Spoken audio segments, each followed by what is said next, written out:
আসসালামু আলাইকুম everyone, welcome back to Nusrat Samira's kitchen. আশা করি সবাই ভালো আছেন। আজকে আমি আপনাদের তৈরি করে দেখাবো দারুণ মজার ড্রাই কেক রেসিপি।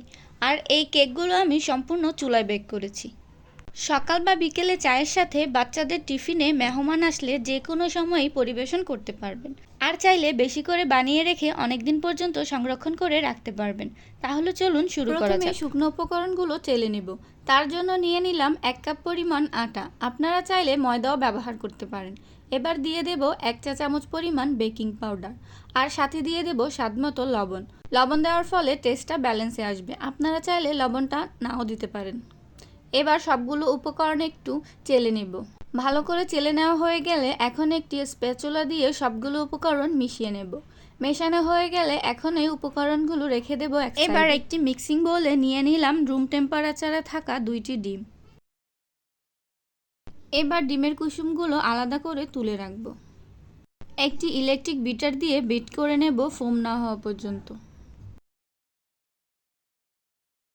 এই পর্যায়ে দিয়ে দেব 1/2 কাপ পরিমাণ চিনি। চিনিটা একবারে দেব না, অল্প অল্প করে 2 থেকে 3 বারে মিশিয়ে নেব। আর আপনারা আপনাদের ইচ্ছে মতো চিনিটা কম বা বেশি করেও দিতে পারেন। এই রকম ফোমি টেক্সচার আসলে এর মধ্যে দিয়ে দেব আগে থেকে তুলে রাখা ডিমের কুসুম এবং দিয়ে দেব 1/3 কাপ রান্নার রেগুলার তেল। আপনারা চাইলে তেলের পরিবর্তে বাটারও ব্যবহার করতে পারেন। এবার দিয়ে দেব 1 চা চামচ পরিমাণ ভ্যানিলা এসেন্স।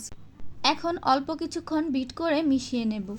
এই পর্যায়ে দিয়ে দেব সামান্য পরিমাণ ইয়েলো ফুড কালার।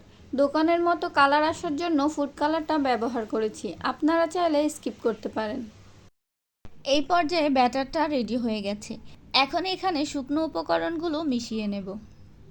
অল্প অল্প করে দিয়ে 2 থেকে 3 বারে শুকনো উপকরণগুলো খুব ভালো করে মিশিয়ে নেব। আর এই কাজটা খুব সাবধানে করার চেষ্টা করবেন।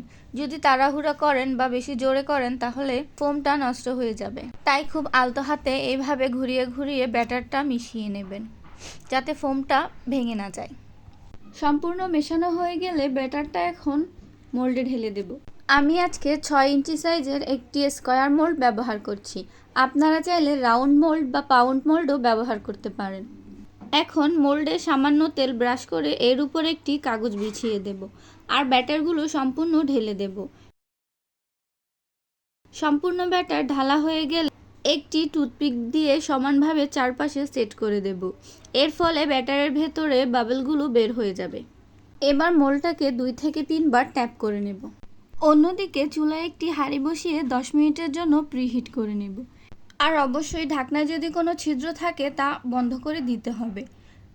এবার কেক মোল্ডটা হাঁড়িতে বসিয়ে দেব আর ঢাকনা দিয়ে ঢেকে বেক করে নেব 30 থেকে 40 মিনিটের মতো। ফিরে আসলাম 40 মিনিট পর।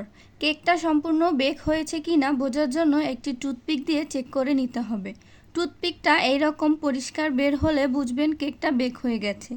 আর যদি টুথপিকের সাথে ব্যাটার লেগে থাকে তাহলে আরও 5 থেকে 10 মিনিট বেক করে নিলেই কেকটা পুরোপুরি তৈরি হয়ে যাবে। আর এই সম্পূর্ণ বেকিং প্রসেসটা কিন্তু আমি চুলার আঁচ মিডিয়াম টু লোতে রেখে করেছি। এবার কেকটাকে মোল্ড আউট করে ড্রাই কেকের শেপ করে কেটে নেব। পারফেক্ট ড্রাই কেক তৈরির জন্য অবশ্যই খেয়াল রাখতে হবে যাতে কেকটা পারফেক্ট হয়। তাই মেজারমেন্ট থেকে শুরু করে মিক্সিং প্রত্যেকটা কাজই মনোযোগ সহকারে করতে হবে। কেকটা পিস পিস করে কেটে নেওয়া হয়ে গেছে। এবার এরকম একটা পিৎজা প্লেটে কেকগুলো একটা একটা করে বসিয়ে দেব। আপনারা চাইলে বাটার পেপার দিয়েও তারপরে কেকগুলো দিতে পারেন। এখন যেই প্যানে কেকটা বেক করেছিলাম সেই প্যানেই কেকগুলো ড্রাই রোস্ট করে নেব। আর চুলার আঁচ একদম লোতে রেখে কেকগুলো রোস্ট করতে হবে এবং কিছুক্ষণ পর পর কেকগুলো উল্টে পাল্টে দিতে হবে, না হলে পুড়ে যেতে পারে। এই সম্পূর্ণ প্রসেসটা করতে আমার সময় লেগেছে প্রায় 40 থেকে 45 মিনিট। আমি আবারও বলছি, চুলার আঁচ একদম লোতে রেখে কেকগুলো রোস্ট করতে হবে। এই পর্যায়ে ড্রাই কেকগুলো একটু নরম মনে হতে পারে, কিন্তু যখন পুরোপুরি ঠান্ডা হয়ে যাবে তখন একটু শক্ত হয়ে যাবে।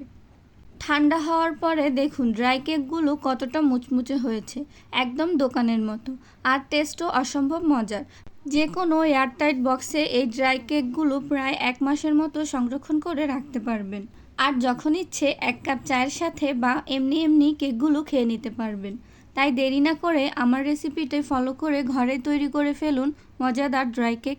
আশা করি ভিডিওটা আপনাদের উপকারে আসবে। ভিডিওটা যদি আপনাদের ভালো লেগে থাকে তাহলে একটি লাইক করবেন এবং বন্ধুদের সাথে ভিডিওটা শেয়ার করে দিবেন। আর নতুন সকল সুন্দর ভিডিও পাওয়ার জন্য চ্যানেলটা সাবস্ক্রাইব করে পাশে থাকবেন। ধন্যবাদ।